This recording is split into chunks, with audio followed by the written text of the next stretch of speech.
The question is, rather than what is happiness with a long-term condition, it's what is happiness.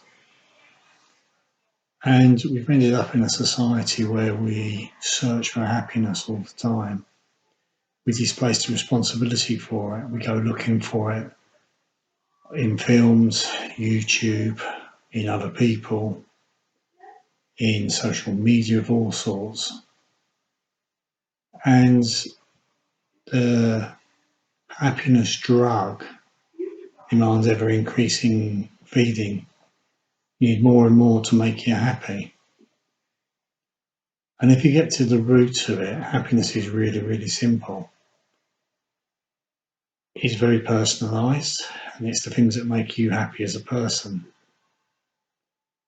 So if you try to find what makes you happy with the ongoing problems you've got with COVID,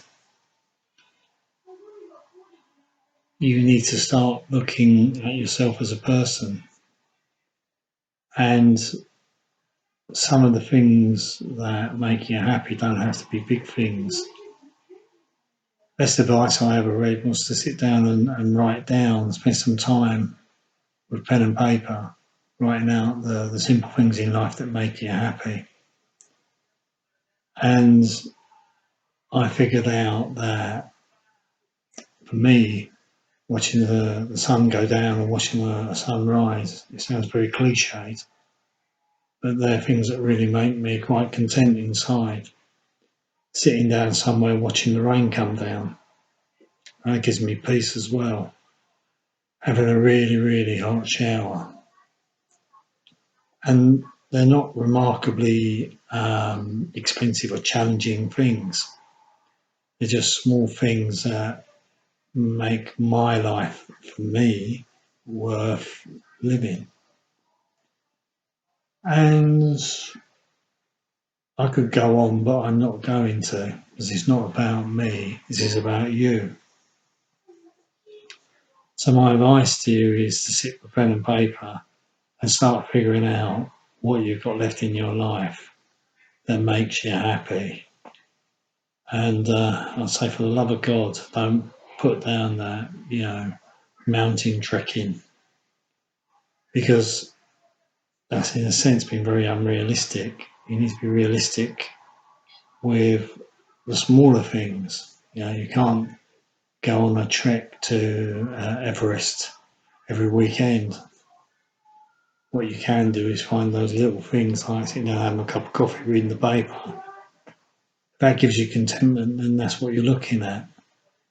And I ended up with something like 40 odd items, 50 items, very simple things that bring me happiness in my everyday life.